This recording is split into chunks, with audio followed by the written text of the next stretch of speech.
Risk of Rain 2 is the absolute peak of roguelike game design. It perfectly encapsulates everything that a roguelike stands for, with an absolutely insane amount of replayability and build diversity. Playing with friends is an absolute blast, and solo is arguably just as good.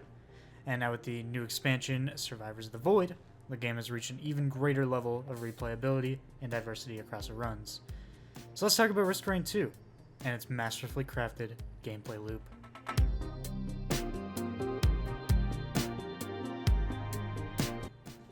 Much like other games within the genre, Risk of Rain 2 is a game built around starting a run and progressing as far as you possibly can. Dying takes you back to the character select screen, losing all progress from your previous run. So starting a run plops you down on stage 1 in your escape pod, and it gives you one simple objective: find the teleporter. On your way to finding this teleporter, you'll notice different buyable items around the stage, such as boxes, drones, and shrines. Buying items is absolutely crucial to getting your run properly going, much like other roguelikes. You'll fight enemies throughout the stage, earn gold, purchase items, and start the teleporter event when you feel ready to leave. This will spawn a boss, and after the boss is defeated and the teleporter is charged, you'll be able to move to the next stage. While this is all happening, the difficulty of the run will be scaling upwards with the amount of time passed, so this is where the brilliant design of the gameplay loop is made clear. Not only do you need to stock up on items and kill the teleporter boss, but you also need to do so in a timely fashion in order to keep the difficulty on par with your items. So in short, the gameplay loop of Risk of Rain 2 can be broken down simply into buy items, find the teleporter, charge the teleporter, and enter the next stage, all while managing your difficulty scaling. Finally, after you reach the 5th stage, you will be given the choice to loop back to the first stage and keep gathering items, or you can enter the primordial teleporter and head to the moon. Here you can fight the final boss of the game and complete your run.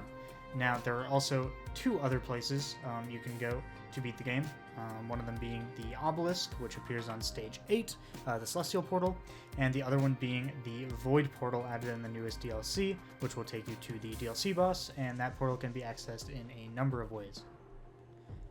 Now that I've just briefly talked about the basic gameplay loop, I wanted to move on to the next part of this video and talk about two key things that add so much replayability to this game, and those would be the different characters, known as survivors, and the unlockable items.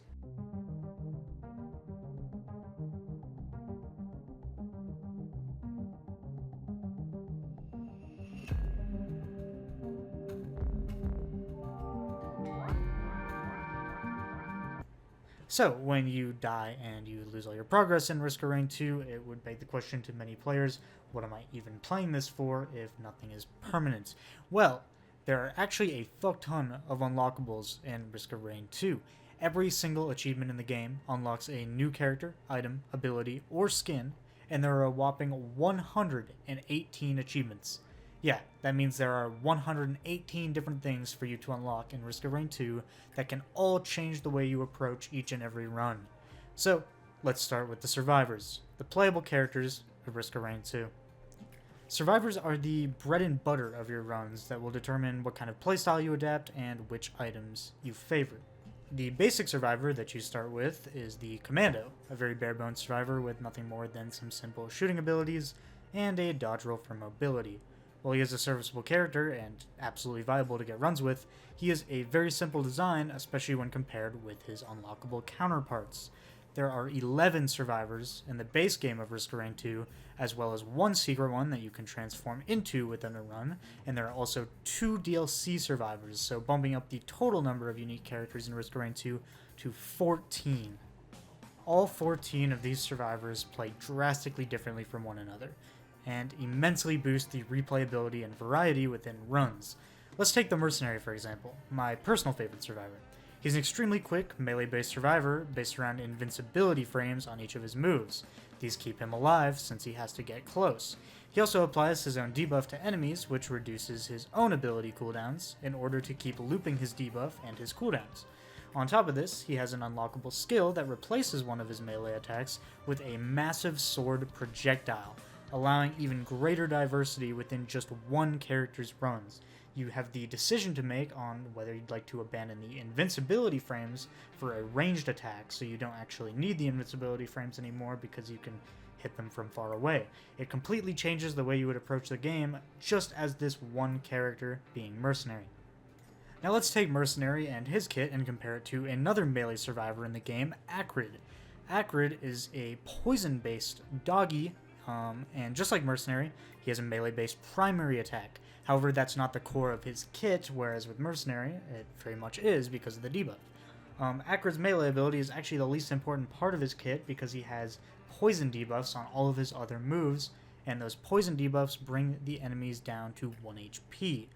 This allows him to go in and finish them all off, pretty much free of harm. And that's not to mention all of Acrid's alternate skills, which alter his playstyle even more. He can take Blight over Poison, which he should never do unless you're throwing, but it's a poison that instead of poisoning just does damage over time, kind of like Bleed or something. And he also has a couple of different options for his mouse too, to make him even more of a melee survivor. He can change his Poison Spit into another melee attack if you want to go into a more like a full melee Acrid. Just these two melee survivors, Acrid and Mercenary, play so much differently than each other and want so many different things from each other due to their unique kits. Now keep in mind, this is only comparing 2 of the 14 different survivors in this game. If we wanted to look at something completely different that isn't a melee survivor at all, we could look at the Artificer, who has a hover ability, which is a passive, allowing her to hover in the air for a long period of time. And her kit revolves around a primary skill that sets enemies on fire, as well as a secondary skill that shoots an extremely high damage nanobomb. As opposed to a mobility skill, the Artificer has an ice wall that freezes enemies, and those enemies die when they reach 30% HP if they're frozen. Just a completely different kit than the other two, and an absolute blast to play. It just goes to show the complete diversity in how all these survivors play, not even mentioning the Engineer, who sets up turrets and plays the game completely differently than anyone else. All in all, the sheer amount of replay value that these survivors add to the game cannot be overstated. All 14 of them play completely differently, and all 14 of them, except for Void Fiend, and Heretic, have different secondaries and primaries and utilities to choose from to even more so diversify the kit that they already have. Having talked about the survivors themselves now at this point, I think it's important that we move into talking about items and loot, the core of Risk of Rain 2.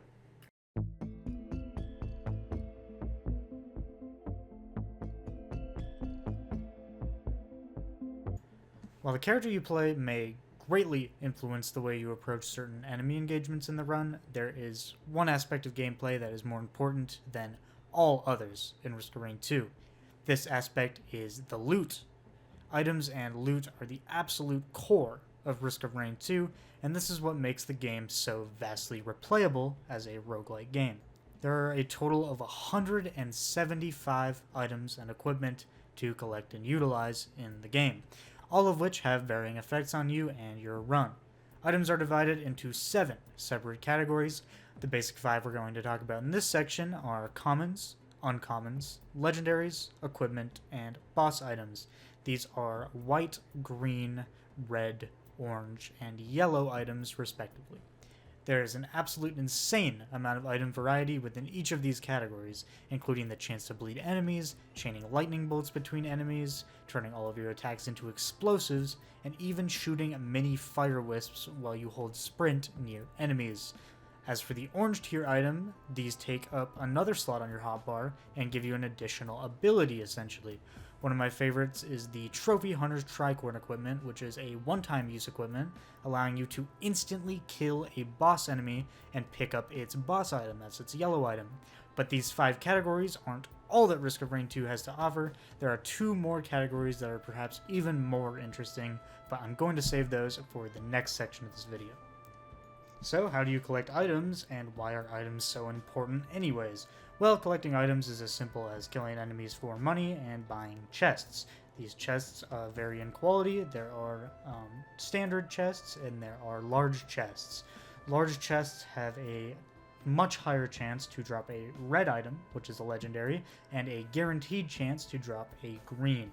So you are either guaranteed a green or a red from a large chest, whereas the small chests will give you white, green, or red. What's interesting about Risk of Rain 2 is that the tier of item isn't necessarily important all of the time. There are good greens as well as there are bad greens, and there are white items that are better than green items, and that's what makes runs so damn interesting. There are times where you'll get too many green items and you'll wonder where the hell are the whites I need. I need some crit glasses, I need some daggers, but all I'm getting is lepton daisies and stealth kits. It is brilliant. Red items, on the other hand, are most of the time very good. There's only 3 or 4 red items I can think of that are like not that great, and seeing them will disappoint you, but they are still useful in some capacity, even being as disappointing as they are compared to some of the much cooler reds like Tesla Coil, which shoots lightning out of your back and chains it to enemies. The reason these items are so important is because the effects they provide are so potent. The chance to critically strike an enemy, a critical strike is double damage. Doing double damage on hit is very important, because the difficulty will keep scaling with time, and the only way for you to keep up with the time is to get items. So there's tons of synergies in the game. To name one, for example, there are crit glasses and the boss item Shatter Spleen. Shatter Spleen is an item that states landing critical strikes bleeds an enemy. Bleeded enemies explode when they are killed. So imagine stacking a bunch of crit whites and getting a Shatter Spleen from the Imp Overlord boss. That's going to allow you to not only critically strike on your hits, but also bleed the enemy with those critically strikes, and that bleeded enemy will then explode when it is killed and spread the bleed to other enemies. And this is just one example of a really good item synergy in the game. There are so many others. And around the map, there are printers you can find, which are very, very important. Printers allow you to change any of your items of the same rarity. So if it's a white item printer or a green item printer, you can change white items or green items into the specified green at the printer or specified white at the printer.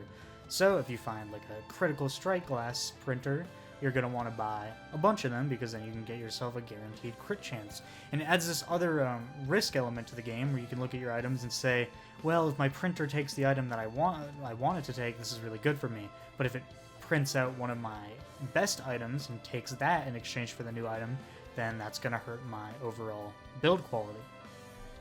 So how does the game accommodate for this? What if you want to hit a printer, but you don't want to lose your best item? Let's say you have a delicate watch, which is giving you a 20% damage increase. Well, you really don't want to lose that because it's really potent, but you really want that soldier syringe in the printer. So what do? You find a scrapper on the map. A scrapper allows you to change your item into a piece of item scrap, and that item scrap will be prioritized at all printers. So you can scrap any type of item and use them at any type of respective printer. This allows you to negate some of the risk if you're fortunate enough to come across a scrapper on the map. What's interesting though is that these scrappers are not guaranteed at all. You could find the best printer on the game in one map, but no scrapper to accommodate it, which forces you to make the decision. Do I drop all my items here for this one item, or do I keep my items and hope to find a better printer later? Overall, this is the basic idea of the item game and how it works in Risk of Rain and why it is so important. And with this, I want to move now into the next 2 categories of items, which I believe are the most interesting items in Risk of Rain 2.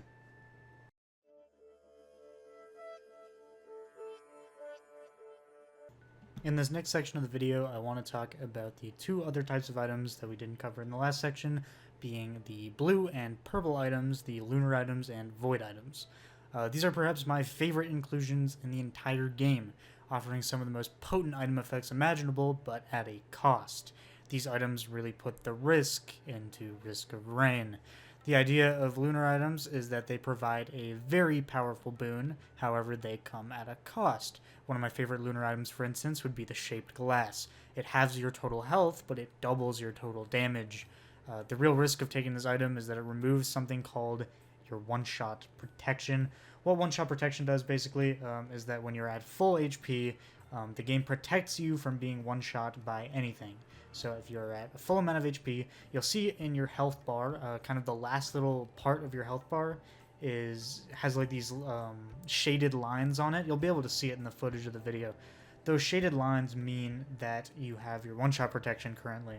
So It's really important that you have one-shot protection a lot in the late game, but what Shaped Glass does is it takes that away in favor of doing more damage. Shaped Glass can be really important if you're behind on damage items and you need more damage. And hey, maybe your health is fine, maybe you have a lot of things that are blocking incoming damage, and it's worth taking. It's absolutely one of my favorite items to get because it's so exhilarating to always be on the move and not being able to be hit.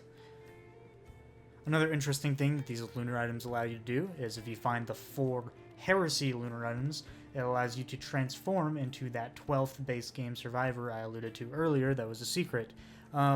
If you become the Heretic, basically how you do so is those 4 Heresy lunar items I mentioned. The way they work is that they each replace one of your skills on your own survivor.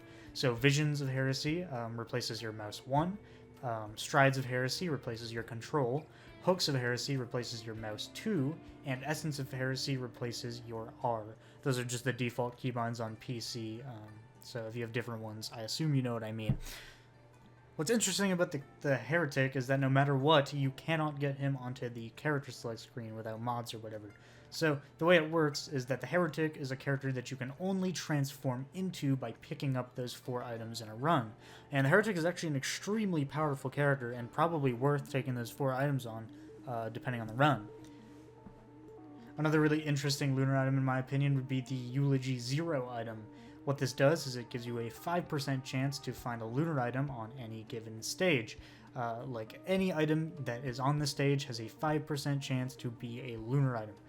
This could be really interesting for someone who wants to go for some sort of lunar item build and can really up the amount you get, because the only other way to get lunar items, apart from the very rarely spawning lunar pods, is to go to the Bazaar Between Time by finding the blue portal, and this will allow you to go to a shop of lunar items and purchase them for 2 lunar coins each.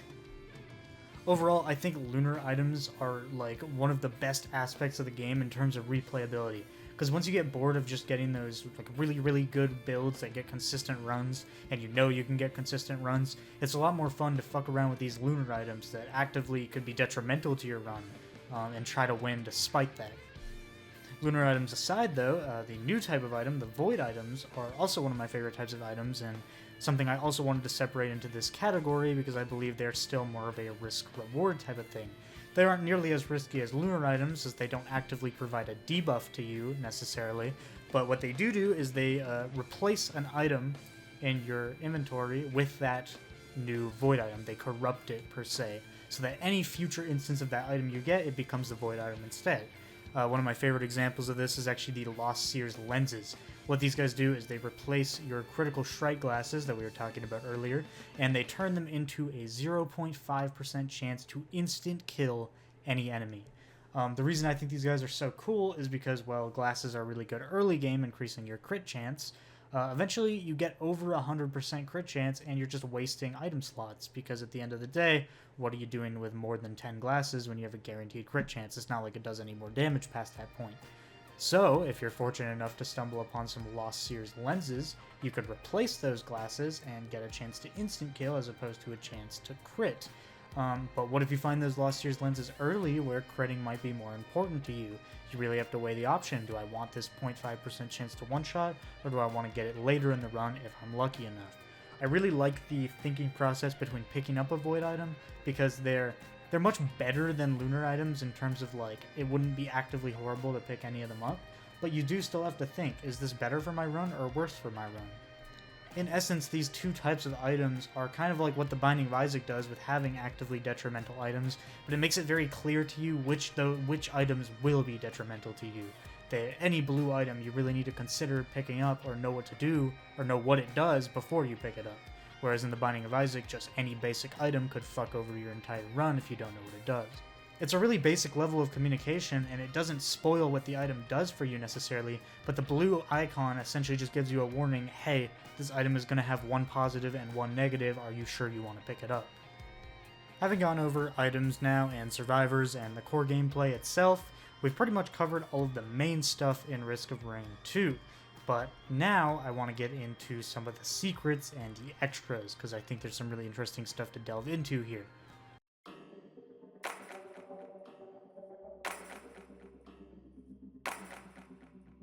Another aspect that Risk of Rain 2 absolutely excels in are the sheer numbers of secrets to find at any given time.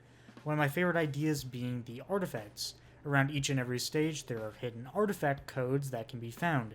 Entering these codes into the secret portal at the bottom of stage 5 allows you to enter the artifact reliquary, in which you complete a trial and unlock a brand new gameplay modifier. Perhaps the most significant of these would be the artifact of command. This artifact is a gameplay modifier that allows you to choose the items which you receive from a box. This artifact opens the door on some absolutely insane builds and item synergies that would be extremely difficult to form in any kind of normal run. One of my favorites just off at the top of my head is the Hellfire Tincture Razor Wire build, in which you use a equipment that damages you, and that procs an item called Razor Wire, which shoots out these razors every time you're damaged to incoming enemies. So if you can use a command run to get a bunch of healing items, stack razor wires, and pick up a Hellfire Tincture, then you can destroy everything without even attacking it. There are a total of 16 different artifacts in the game to unlock and play around with, all with differing gameplay mechanics. This further boosts the already vast replay value of Risk of Rain 2 to an entirely different level, and I absolutely love it. Artifacts aside, there are tons of other secrets to find as well, like the hidden boss on the Siren's Call stage, which guarantees a legendary item to drop, or the hidden scavenger boss that requires the seemingly useless lunar item Beads of Fealty.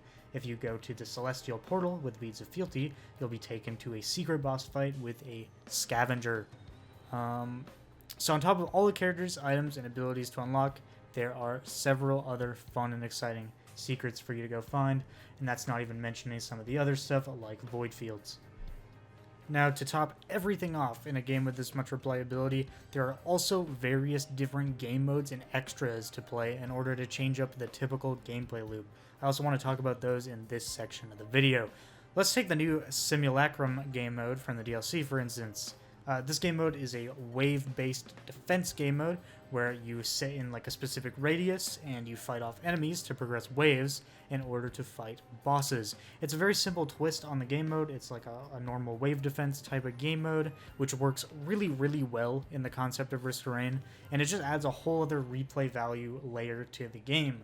If you're sick of progressing through stages like the normal gameplay loop, you can go ahead and run some Simulacrum, which allows you to just do a nice horde-based, wave-based, kill enemies, get items type of thing.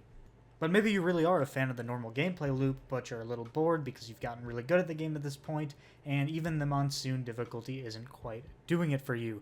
Well, I've got the game mode for you. Eclipse is essentially a standard Risk of Rain run, in which your goal is to kill the final boss, Mithrix. The twist here is that each time you successfully beat the game on Eclipse, you unlock a new tier of Eclipse that adds a new difficulty modifier onto the run. So, the 8th Eclipse, which is the highest Eclipse, adds an absolutely insane modifier, which makes all damage taken completely permanent.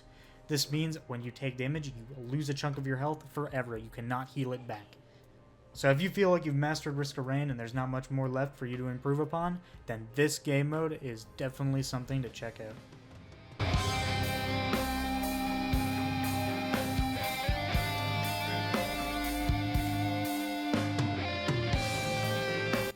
Overall, Risk of Rain 2 has a little bit of something for everyone, and an absolutely ridiculous amount of replay value for such an affordable package.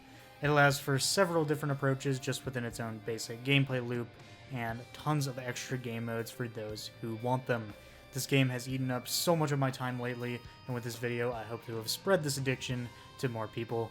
Risk of Rain 2 is seriously something extremely special, and I believe it to be the absolute pinnacle of roguelike game design and one of the greats within the roguelike genre. I've never really made a video as in-depth or as high effort as this one, so if you enjoyed it, leave a like and subscribe to the channel. All of your support is greatly appreciated as I continue to figure out what the fuck I'm going to do on here and what kind of content I want to make. But I've been hooked on this game lately, so I couldn't help but sit down and just gush about it to a camera. Now, get out there and play yourself some Risk of Rain 2.